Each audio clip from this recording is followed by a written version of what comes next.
Hello everyone, welcome to Gulshan academy. और आज की इस वीडियो में हम यूपी पेट एग्ज़ाम से रिलेटेड हिस्ट्री का एक टॉपिक जो है डिस्कस करने वाले हैं। ठीक है, जिसका नाम है जैन धर्म। ठीक है, तो बौद्ध धर्म के ऊपर मैंने ऑलरेडी वीडियो डाल दी थी और जैन धर्म पे रह गई थी, तो जैन धर्म पे आज हम चर्चा करेंगे। और पहले की वीडियोज़ अगर आपने नहीं देखी है हमारी तो आप ज़रूर देखें, लिंक इस वीडियो के डिस्क्रिप्शन में दे दिया है। यूपी पेट के नाम से हमारी प्लेलिस्ट है जहाँ पर आपको हिस्ट्री, पॉलिटी, ज्योग्राफी, इकोनॉमिक्स से रिलेटेड सभी टॉपिक्स पर वीडियोस देखने को मिल जाएंगी, ऐसे ही हैंड रिटन नोट्स पर। ठीक है, लिंक इस वीडियो के डिस्क्रिप्शन में क्लिक करके चेक करें। जैन धर्म, देखिए जैन धर्म का उदय भी जो है 6वीं शताब्दी ईसा पूर्व में ही हुआ था। और जैन शब्द की अगर हम उत्पत्ति की बात करें तो संस्कृत भाषा में एक शब्द होता है जीन। ठीक है, इस शब्द से जो है इसकी उत्पत्ति हुई है, जिसका अर्थ होता है ऐसा मनुष्य जिसने अपने मन, वाणी और काया पर विजय प्राप्त कर ली हो। ठीक है, तो उसे हम क्या कहते हैं? जैन। अब जैन धर्म के संस्थापक और वास्तविक संस्थापक में आपको जो है अंतर याद रखना है, क्योंकि यहाँ से क्वेश्चन जो है वो बनते हैं। ठीक है, देखिए अगर पूछा जाए कि जैन धर्म के संस्थापक कौन थे तो आपका आंसर होना चाहिए ऋषभदेव। ठीक है, लेकिन अगर आपसे पूछा जाए वास्तविक संस्थापक कौन थे तो वो थे महावीर स्वामी, या जिनका बचपन का नाम वर्धमान था। ठीक है, इनके बारे में थोड़ा जान लेते हैं, क्योंकि जैन धर्म को जो है ज़्यादा प्रसारित जो है महावीर स्वामी के द्वारा किया गया था। और महावीर स्वामी जो हैं वो 24वें तीर्थकार हैं जैन धर्म के। इनका जन्म 540 ईसा पूर्व में हुआ था। इस वीडियो में जितने भी टाइप के क्वेश्चंस बन सकते थे वो सभी मैं कवर कराने वाला हूँ। ठीक है, तो वीडियो को एंड तक जरूर देखें। तो महावीर स्वामी का जन्म कब हुआ था? तो 540 ईसा पूर्व में। कहाँ पर हुआ था? तो वैशाली के कुंडल ग्राम में। इनके पिता का नाम था सिद्धार्थ, जो कि क्षत्रिय कुल के थे। माता का नाम था त्रिशाला और पत्नी का नाम यशोदा। और जो है इनका जो है निर्माण, या कहें कि इनकी मृत्यु जो है वो पावापुरी में हुई थी। ठीक है, 72 वर्ष की आयु में। ज्ञान प्राप्त में इन्हें 12 वर्ष लगे थे, यानी 12 वर्ष के पश्चात, कठोर तपस्या के पश्चात इनको ज्ञान प्राप्त हुआ था। और 30 वर्ष की अवस्था में इन्होंने अपना गृह त्याग किया था, यानी घर छोड़ा था। ठीक है, जामिल जो है इनके दामाद का नाम है और इनकी पुत्री का नाम था प्रियदर्शना। ठीक है, तो ये फैक्ट्स थे जो आपको याद रखने हैं। देखिए, क्योंकि महावीर स्वामी ने काफ़ी कठोर तपस्या की थी तो उन्हें जो है 12 वर्ष के पश्चात ज्ञान प्राप्त हुआ था। और कौन सा ज्ञान प्राप्त हुआ था? तो केवल्य ज्ञान, या फिर कहें कि केवलीन ज्ञान जो है इन्हें प्राप्त हुआ था। इन्होंने अपना प्रथम उपदेश कहाँ दिया था? और मैं आपको बता चुका हूँ कि गौतम बुद्ध ने अपना प्रथम उपदेश कहाँ दिया था। कमेंट करके ज़रूर बताएं अगर आपने हमारा पहले का वीडियोस देखा हुआ है तो। ठीक है, क्योंकि ये क्वेश्चन काफ़ी इंपॉर्टेंट है, ऑलरेडी एग्जाम्स में पूछे जाते हैं और पूछे गए हैं। तो प्रथम उपदेश जो है इन्होंने राजगृह के बराकर नदी के तट पे स्थित विपुलाचल की जो पहाड़ी है उस पर दिया था। ठीक है, और ये रहे जैन धर्म के महत्वपूर्ण तीर्थकार। ठीक है, अगर आपसे संस्थापक पूछे तो आपको याद रखना है ऋषभदेव। ठीक है, जिन्हें आदिनाथ भी कहा जाता है, इन्होंने जैन धर्म की स्थापना की थी। उसके बाद अजितनाथ, संभावनाथ, अभिनंदन, ऐसे करके सारे जो हैं ये जैन तीर्थकार रहे। आपको 23वें, 24वें और पहले याद रखना है। ठीक है, 23वें तीर्थकार थे पाश्चर्वनाथ, और पाश्चर्वनाथ के बाद जो है महावीर स्वामी का नाम आता है, यानी ये जैन धर्म के 24वें तीर्थकार हैं। ठीक है, संस्थापक नहीं, संस्थापक में आदिनाथ या कहीं कि ऋषभदेव का नाम आता है इसमें। ठीक है, अब आ जाते हैं जैन धर्म की 5 महाव्रत, या कहें कि जैन धर्म की 5 प्रमुख शिक्षाएं।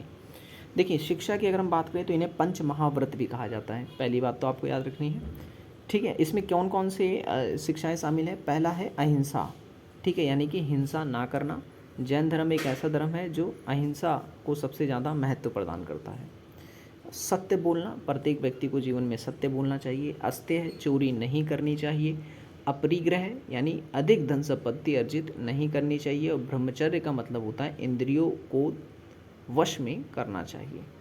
ठीक है, तो ये हो गया आपका पंच महाव्रत जो कि जैन धर्म से संबंधित है। जैन धर्म के त्रिरत्न भी आपको याद रखने हैं, सम्यक श्रद्धा, सम्यक ज्ञान और सम्यक आचरण।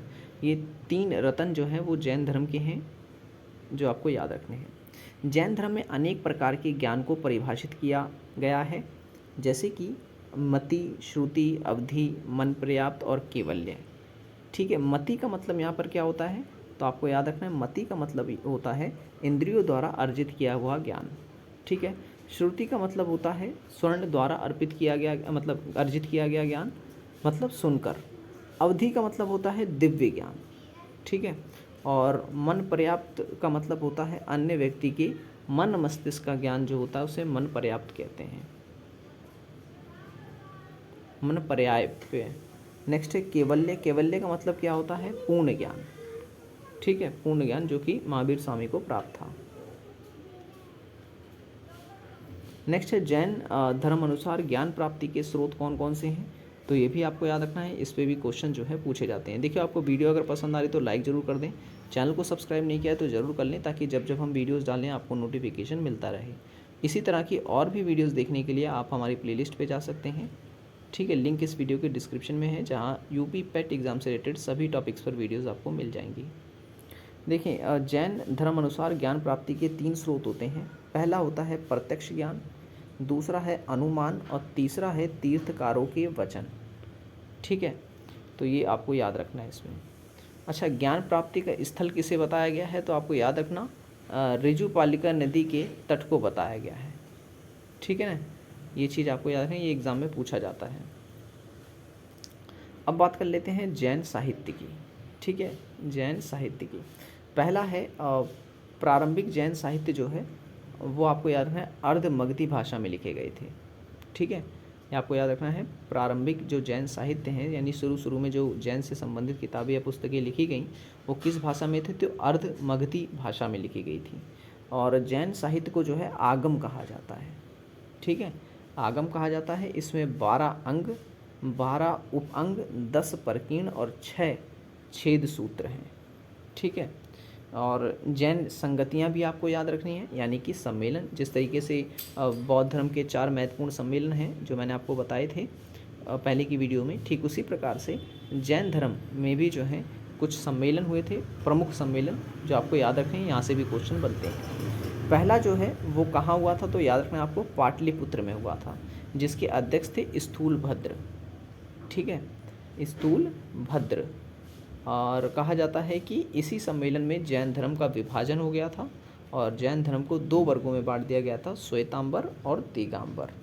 ठीक है, श्वेतांबर कौन होते हैं, तो जैन धर्म के वो संप्रदाय जो सफ़ेद वस्त्र धारण करते हैं, जबकि दिगंबर जो होते हैं वो निर्वस्त्र रहते हैं। ठीक है, तो श्वेतांबर और दिगंबर में ये एक कॉमन सा जो अंतर है वो यही है जो आपको याद रखना है। दूसरा जो जैन सम्मेलन हुआ था, किस स्थल पे हुआ था, किस जगह पे हुआ था, तो आपको याद रखना है वल्लभी में। वल्लभी कहाँ पर है, तो वल्लभी है गुजरात में, और इसके जो अध्यक्ष थे वो थे देवऋषि। ठीक है, देवऋषि इसके अध्यक्ष थे। तो ये था जैन धर्म से जुड़ा हुआ हमारा वीडियो। ठीक है, जिसमें मैंने जितने भी फैक्ट्स हो सकते थे वो मैंने कवर करने की कोशिश की है। कुछ भी अगर छूटा हो तो आप मुझे कमेंट कर सकते हैं, कुछ ना समझ आया हो तो भी आप हमें कमेंट कर सकते हैं। पहले की वीडियोस आप एक बार ज़रूर चेक करें, लिंक वीडियो की डिस्क्रिप्शन में मैंने दे दिया है, क्लिक करके, जहां आप हमारी पहले की वीडियोस को देख पाएंगे।